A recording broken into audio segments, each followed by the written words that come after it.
Olá pessoal, tudo bem? Aqui é o professor André Henrique Lemos. Eu hoje vou falar com vocês sobre compliance, conflitos de interesse e conflitos de agência. No Pensar Contabilidade e a trilha Compliance e Governança, coordenada pelos professores Luiz Nóbrega e Sérvulo Mendonça, a quem aos dois já agradeço de antemão pela oportunidade de poder falar um pouco sobre esses temas aí com vocês. Então, partindo aí para a minha apresentação, a minha formação é Direito, né? Eu advogo desde 1997. Minha especialização, na verdade, tem duas especializações: Administração Tributária e Processo Civil, né? Direito Processual Civil. Estive conselheiro do CARF, titular da terceira sessão, e também conselheiro, mas daí suplente aqui no Tribunal Administrativo Tributário de Santa Catarina, eu que sou de Florianópolis, né, no TAT. Estou aí diretor regional Regional de Santa Catarina do Instituto Brasileiro de Direito e Ética Empresarial, IBDE, e também na presidência de Governança Corporativa e Compliance do Instituto dos Advogados de Santa Catarina, o IASC. Estou professor aí da BSSP, palestrante, árbitro empresarial, membro da Câmara de Assunto Tributário e Legislativo da Fiesc, também membro da Comissão de Inovação da OAB, e idealizo, organizo e coordeno o Seminário Catarinense de Atualidade Jurídica Contábil no CRC, em Santa Catarina, que este ano, 2020, tenho o prazer aí de, há 9 anos seguidos, estar aí junto com o pessoal do CRC na organização e coordenação desse evento tão interessante para o meio jurídico e contábil. Bem, pessoal, o que eu vou falar hoje, né? Basicamente, eu tinha conversado com o professor Sérvulo, e ele disse: olha, André, gostaria que tu falasse com o pessoal sobre o compliance, os conflitos de interesse, conflitos de agência. Antes de entrar necessariamente no conflito de interesse, conflito de agência, eu prefiro que a gente converse no gênero até chegar nessas espécies aí, né? Então, eu coloquei aqui para vocês um gráfico, né? Uma simbologia aí. Governança corporativa, por exemplo, grosseiramente, né? Muito didaticamente, sendo um gênero, e lá dentro desse gênero, o compliance. E dentro do compliance, um subitem, que seria conflito de interesse e conflito de agência. E eu tento localizar onde esses conflitos de interesse e conflitos de agência poderiam estar inseridos, né, no código de conduta das companhias, né, das organizações. Isso a gente vai ver, então, ao longo da palestra. Bem, eu vou começar, então, por esse gênero, a governança corporativa, né? Tem a ver com gestão, né, das organizações, e leva, né, tem como mote, como pedra de toque, o conhecimento das boas práticas, das melhores práticas das companhias. E eu coloco aqui 2 exemplos primeiros, né, de práticas que não são tidas como boas. Por exemplo, não misturar despesas da pessoa física, dos sócios, com acionistas, e as despesas da pessoa jurídica, né? confusão patrimonial, o que pode, inclusive na confusão patrimonial, haver, né, redundar na desconsideração da personalidade jurídica, né, por abuso de personalidade. Está lá no artigo 50, o artigo 50 do Código Civil, que também recebeu uma redação o ano passado, Lei 13.784, salvo engano, que é a Lei de Liberdade Econômica. Então, chamo a atenção para vocês darem uma olhadinha nesse artigo 50. E o segundo exemplo é cartilhas lá do IBGC, do Instituto Brasileiro de Governança Corporativa, bastante difundida, e ele coloca basicamente 4 pilares, né, 4 colunas, 4 princípios, né, transparência, equidade, prestação de contas e responsabilidade corporativa, né. Não vou adentrar em todos esses princípios, porque o assunto é restrito a conflito de interesse, conflito de agência. Aqui, como eu disse, só para a gente conseguir fazer aí um parâmetro, né, uma contextualização do assunto macro, gênero, para depois a gente cair nas espécies. Bem, e esses princípios, né, ou a prática, né, as boas práticas, né, do mundo corporativo, é claro, otimiza os seus resultados, né, e muitas dessas práticas, dessa gestão das empresas, é feita por meio de rotinas e métodos de trabalho, os checklists, os POPs, né, procedimento operacional padrão, enfim, são instrumentos que auxiliam realmente a otimizar os resultados, né. As rotinas e os métodos aí, eles são variados, né, mas sempre tendo uma visão de longo prazo, né, visa fundamentalmente a prosperidade, a sustentabilidade, a perenidade dos negócios empresariais, né, em última análise, o princípio da função social das empresas, né, retorno de seus investimentos, né, e os órgãos dessa governança corporativa, desse sistema mais lato de gênero, né, também Instituto Brasileiro de Governança Corporativa, por exemplo, e outras doutrinas, né, de outros juristas, né, colocam como órgãos da governança os sócios, Assembleia Geral, reunião de cotistas, o Conselho de Administração, a diretoria, Conselho Fiscal, Comitê de Auditoria. Tem um pouco de outras variantes, mas fundamentalmente aí está a coluna vertebral do que se necessita, do que se olha, né, do que se vê e que tem nas corporações. Bem, saindo da governança desse gênero, né, também grosseiramente aqui, por favor, né, não é a melhor técnica, eu estou tentando me comunicar da maneira mais didática possível, né, vindo então para essa espécie que seria o compliance, né. É um capítulo, né, da governança corporativa, o compliance é um capítulo, né, está muito além da administração, porque eu insisto, né, aqui pensar contabilidade, tudo a ver com jurídico contábil também nessa disciplina, né, ou seja, uma atividade multi e interdisciplinar, né, a interseção com a governança corporativa, né.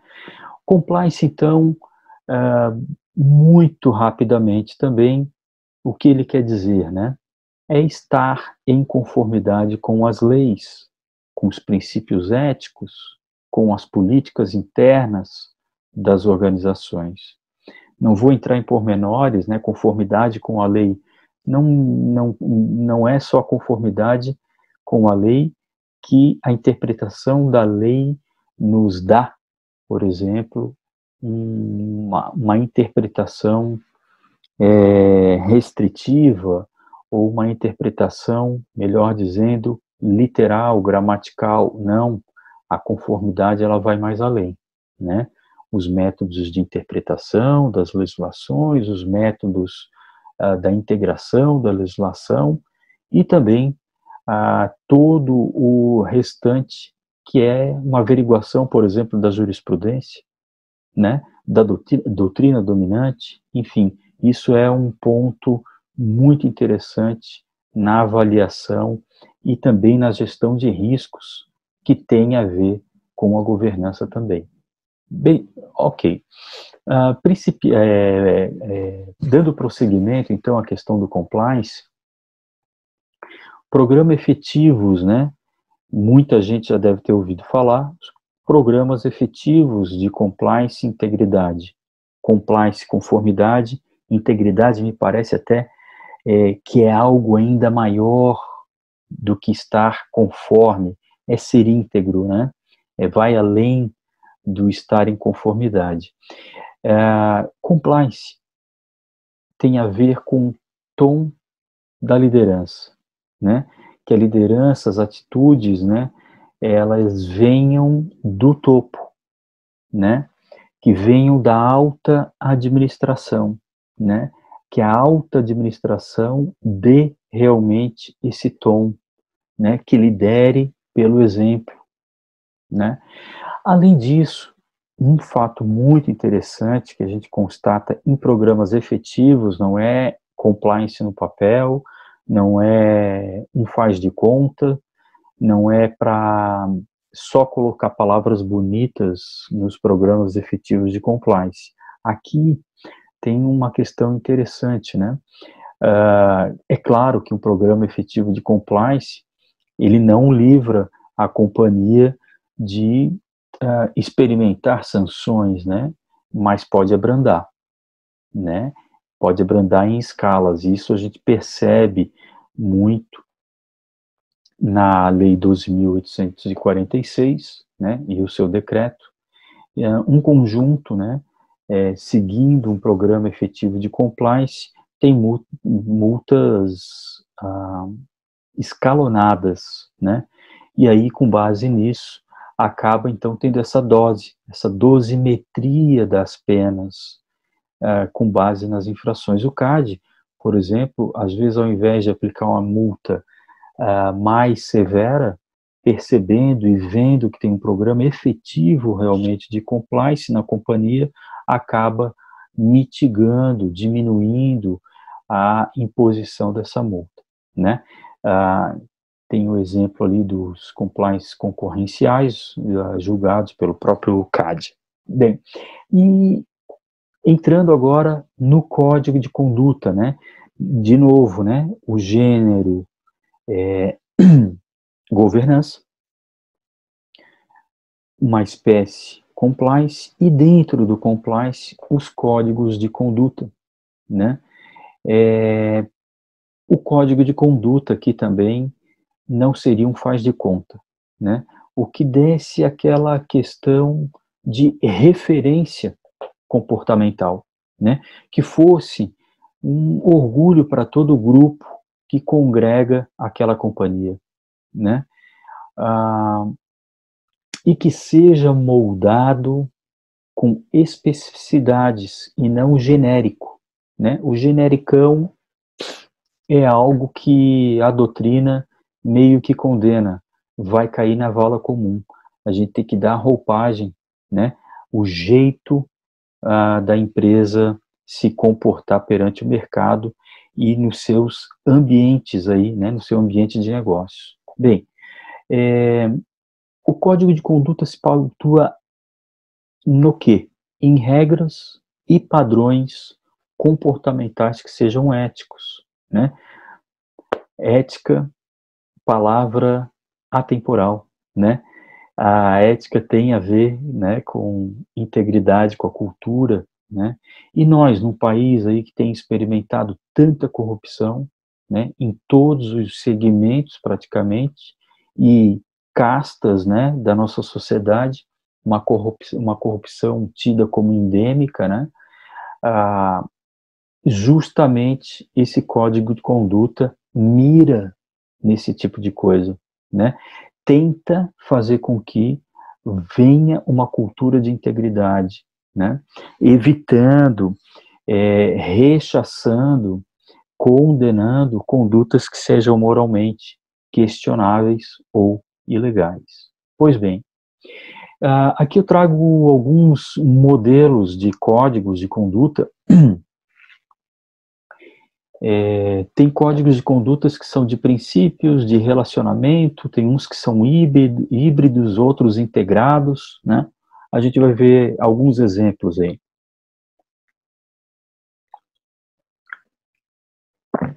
Bem, os de princípios, eu trouxe um exemplo ali da Fundação Parque Tecnológico do Itaipu, tá ali o site. Os de relacionamentos da Estapar, estacionamentos, tá ali também. Um híbrido da CESP, também com o website deles, e o integrado, ou chamado também parte da doutrina como tridimensional, seria o cartão de visitas, né, da organização. E ali, naquele nosso tradicional missão, visão e valores. Ok? Bem, a abrangência desse código de conduta, o espectro dele é muito grande, né? E ele pode e deve abranger o relacionamento entre os funcionários, o relacionamento entre fornecedores, relacionamento entre clientes e associados, né? Um exemplo, né? Pagamento ou recebimento de propinas, colocar uma abrangência. Pagamentos impróprios ou indevidos. Aqui dentro da abrangência está, e frisei aqui no slide, conflito de interesses, né? As informações que algumas pessoas têm, informações privilegiadas, como que isso é tratado, né? Recebimento de presentes, é possível? Não é? Como que vai ser tratado também, né? Acesso e postagem em redes sociais, nesse ambiente todo digital que nós estamos, muitos comportamentos contraditórios, moralmente estranhos, né? As discriminações, doações, questão do meio ambiente, assédio moral, sexual, segurança do trabalho, uma infinidade, né? Atividades políticas, uso de drogas, álcool, enfim, né? Nepotismo, privacidade, trabalho infantil, trabalho escravo, uma grande gama de elementos para abranger um código de conduta, né? Bem, e agora, entrando já na questão do conflito de interesse, trago para vocês aí o que é o conflito de interesse. Aqui é que a gente vai entrar bem na matéria em que o Cérvulo me pediu a atenção, né? A chamada de atenção sobre o tema. Conflito de interesse, então, eu trago conceitualmente, né? Assim como eu vou fazer no conflito de agência, um conceito, né? E depois alguns exemplos, né? Trago 8 de um, acho que 6 de outro, mas eu vou ficar em um ou outro aí, comento, e aí então dou por encerrada a aula, né? A palestra. Interesse, então, o conflito de interesse seria o clássico, né? O interesse pessoal no resultado de uma operação da empresa ou uma transação dela. Quando se depara com isso, né, o interesse meu, da pessoa, de um gestor, por exemplo, com o da companhia da qual eu sou diretor. Se o meu interesse prevalece, está acima do da companhia, tem aí um nítido choque, um nítido conflito de interesse, né? Bem, ao consultor, né, ao operador dessa área que trabalha com conflito de interesse, com compliance, com governança corporativa, cabe identificar e monitorar muito, né, vigilantemente as negociações, né? ou aquelas hipóteses, né? Ah, participo disso e ganho um extra. Nítido, clássico, surrado exemplo de conflito de interesses, né? Eu dou os dois primeiros, né? Exemplos são mais didáticos mesmo. Gerente de banco. Gerente de banco, a gente bem sabe, tem meta de venda. E ele, com essa meta de venda, ele induz ou direciona o cliente para melhores remunerações do banco que ele gerencia, né? Ou seja, às vezes induzindo, né, direcionando o cliente que adira a algum tipo de remuneração onde tenham taxas administrativas mais elevadas, né? Isso aí é um nítido exemplo de conflito de interesse, né? Isso tem regulamentações do sistema financeiro, CVM, Banco Central, e uma série de implicações tentando realmente regular esse mercado, que às vezes é muito ainda distante da grande gama de usuários do sistema, né? E o exemplo 2, exemplo de conflito de interesse, esse também é clássico, né? Sócios versus acionistas, né? Eu coloco ali como um interesse próprio, e aí por isso o conflito de interesse, quando eu dei o conceito lá no início, sempre um interesse pessoal próprio em detrimento do da sociedade. Esse aí também é típico, né? Ah, os executivos são nomeados com a responsabilidade, tem responsabilidades, tem metas, são avaliados constantemente, e ele, o executivo, representa acionista, né? E aí, então, tendo um interesse conflitante na tomada de decisão. Por exemplo, ele representa um acionista, mas vai ter que tomar uma decisão que vai influenciar uma controlada, uma coligada do grupo, da sociedade investidora, né?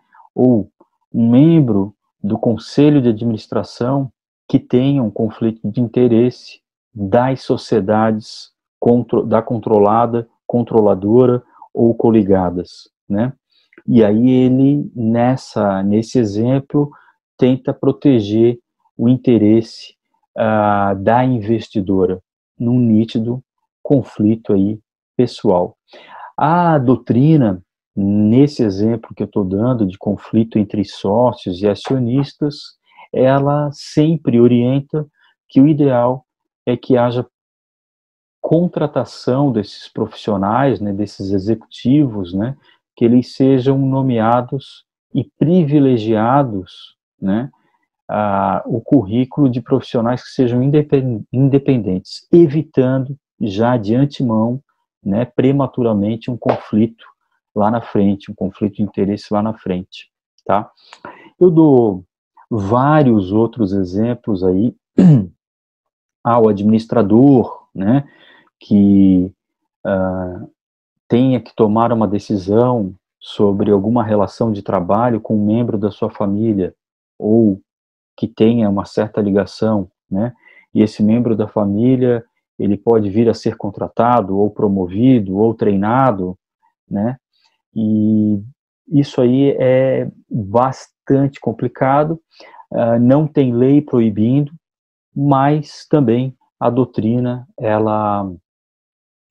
ela entende como razoável que haja um impedimento até o terceiro grau de parentesco, né? Outro problema, outro exemplo que é constante, né, os laços afetivos versus o profissional, cônjuges e companheiros, né? Então, também um problema, né, com fornecedores, com governo, a gente tem exemplos a todo dia. Agora, na época de pandemia, a gente viu vários exemplos, né? respiradores, dispensas de licitação para muitas coisas, né?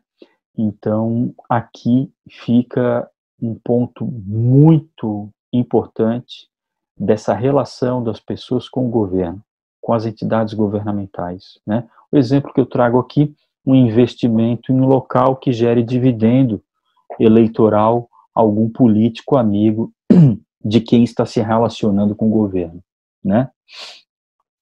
Eu trouxe 2 últimos exemplos, CVM, né, 2 processos administrativos da CVM, um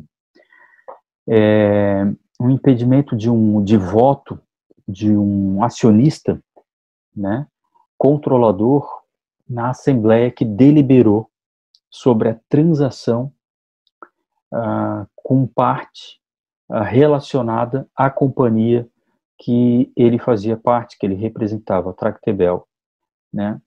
E o último, e aí revelando o conflito de interesse, né? E um último processo administrativo da CVM, que era da Saraiva S.A., de livros, cuja gerente jurídica de um grupo que tinha ação indenizatória com a Saraiva, também acumulava o cargo de membro do Conselho Fiscal da Saraiva. E aí, então, a CVM, Comissão de Valores Imobiliários, acabou por entender que houve sim, que havia sim um interesse, um conflito de interesse aí nessa relação. Bem, e aí então, chegando na parte final, né, faltando aí três slides, agora, então, sobre o conflito de interesses, né, conflito de agência. Conflito de agência vem lá da década de 70, mais ou menos, né, sobre uma teoria da agência, do agente, do principal, né, tem a ver com economia, muito com economia. E, basicamente, para que fique mais didático também para a gente entender, tem a ver com o mercado de capitais, né, com o sistema financeiro nacional, no caso do Brasil, né, mas aqui o agente, né, só para a gente saber quem são os atores ali, né, o agente, sendo um gestor, né, tem informações privilegiadas e as suas ações, elas podem afetar o bem-estar das partes envolvidas. Às vezes é muito difícil de ser observado pelo chamado principal, né? Então, agente é o gestor e o principal seria o proprietário, acionista, né? A orientação, claro, que se tenha um código, que se tenha um contrato, algo do gênero, para conseguir alinhar o interesse desses 2 personagens, né? Dessas 2 partes, né? Tanto o gestor, o agente, quanto o acionista, o principal, né? Então, que isso, na verdade, esse elemento, esse alinhamento de interesses entre gestores e acionistas é um carro-chefe, é um princípio da governança corporativa. Como eu disse, ele afeta o conflito de agência ao mercado de capitais, né? E causa quando quando ele está instalado o conflito de agência, é a divergência, no exemplo clássico ali de acionista e gestor, né? E sempre isso está mirando, né? Esse conflito de agência, quando tem esses 2 atores aí, acionista, né? E gestor é o agente, acionista é o principal, e ambos nisso, eles sempre se reportam, quando eles entram nesse mercado, eles visam, né, o retorno, o prazo e a proteção, né? E avaliando essa tríade aí, retorno, prazo e proteção, eles projetam, né, algo a mais. Tá, qual vai ser minha rentabilidade? E a minha rentabilidade? Qual vai ser a liquidez e o meu risco? Qual é a graduação do meu risco, né? Então, vejam, são 6 elementos, praticamente, que têm a ver com a divergência entre os dois personagens. Então, um contrato para proteger e alinhar esses interesses de fundamental importância. E aqui entra, né, também a figura jurídico-contábil do contador, do advogado, tentando fazer esse alinhamento dos interesses. Por que não? Né? Por que não esses dois profissionais auxiliarem, né, já que dominam tanto os elementos importantes do mundo corporativo, por que não tentar o alinhamento dos interesses, né? Lembrando, contador, advogado, podem e devem fazer parte, né, de conselhos de administração, de conselhos fiscais, né? E aí, consequentemente, podem sim e devem alinhar esses interesses, principalmente se for do conselho de administração, claro, né?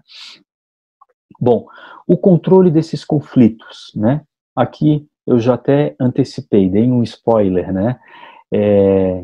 A importância, né, de ter nas organizações os conselhos de administração, justamente para alinhar essas divergências, essa relação entre o gestor versus capital, versus o capital majoritário versus o minoritário. Aqui dá muita discussão, né? Então, exemplos para isso são os códigos de melhores práticas, né? Tanto de CVM, do IBGC, do Instituto Brasileiro de Governança Corporativa, ou até mesmo da comunidade internacional aí da OCDE, né? E a CVM também, eu trouxe aqui um elemento a mais, só para que a gente saiba, quando ela vê essa relação conflituosa, né, entre gestor, capital majoritário, capital minoritário, ela sempre orienta que algo para resolver, né, a resolução desse conflito, seja feito nas vias da arbitragem. Então, aqui mais também um elemento onde tanto contadores quanto advogados podem e devem também compor as câmaras arbitrais. Eu, por exemplo, arbitro no direito empresarial, no todo, né? Então, a arbitragem aqui também, nos conflitos de agência, podem ser um grande mecanismo para a gente evitar de levar essa discussão para o judiciário. Lembrando, a arbitragem, ela tem que ser resolvida em 6 meses ou prorrogável por igual período. Então, no mais das vezes, em 1 ano, um caso desse está resolvido. E às vezes no judiciário, 5, 6, 10, 15 anos, né? Se tiver recurso até os tribunais superiores, pode demorar mais de uma década, né? Então, a arbitragem pode e é um bom subsídio para tentar resolver esse tipo de problema, né? Uma câmara de arbitragem, uma corte de arbitragem que tenha bons árbitros, pessoal militante nas áreas, bem qualificado, bem treinado, pode ser uma grande solução também para um problema, né? Mais uma oportunidade para as duas profissões. Bem, eu trago aqui 4 exemplos, né? Para daí então a gente praticamente o último slide da nossa conversa, da nossa palestra. 4 exemplos, então. Começar ali pelo segundo, né? Acionistas controladores e minoritários. Conflito de agência com certa frequência, infelizmente. As cooperativas de crédito, ainda engatinhando, de certa maneira, não está tão evoluída, talvez, quanto outros segmentos da economia, mas ela, por ser de crédito, ela também tem uma equiparação e ela está submetida ao sistema financeiro nacional, né? Em 2003, o Conselho Monetário Nacional baixou uma resolução tentando regulamentar e regular né, cooperativa de crédito, para essa parte, né, que envolva conflitos também. Então, aqui ela tem um caráter interessante, né, de acesso aos serviços financeiros para pequenos microempresários, pequenos agricultores, pessoas que têm dificuldades, né, financeiras, que às vezes até é uma camada mais pobre da população, também em cooperativas de crédito. Mas o que tem assim latente de problemas, de conflitos, muitas vezes, que podem gerar problemas, né, no futuro? Proprietários dessa cooperativa, que são associados e também são clientes, né? Os proprietários associados são seus clientes, né? E os clientes ali podem ser ou clientes poupadores ou clientes tomadores de empréstimos, né?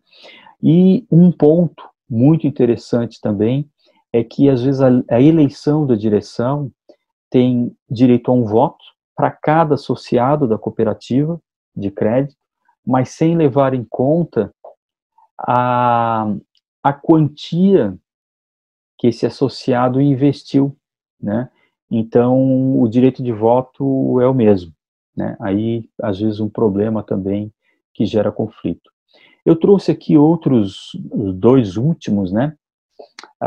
O presidente de um conselho, eu trouxe aqui conselho de administração, mais 5 conselheiros, mais um diretor da Ferbasa, Companhia de Ferros Ligas da Bahia, que é uma SA de capital aberto, com presença de ações na Bovespa. Todos eles, o presidente do conselho, os 5 conselheiros e mais o diretor da Ferbasa, renunciaram à época a seus cargos. Isso aí foi em 2008, saiu no Valor Econômico, né?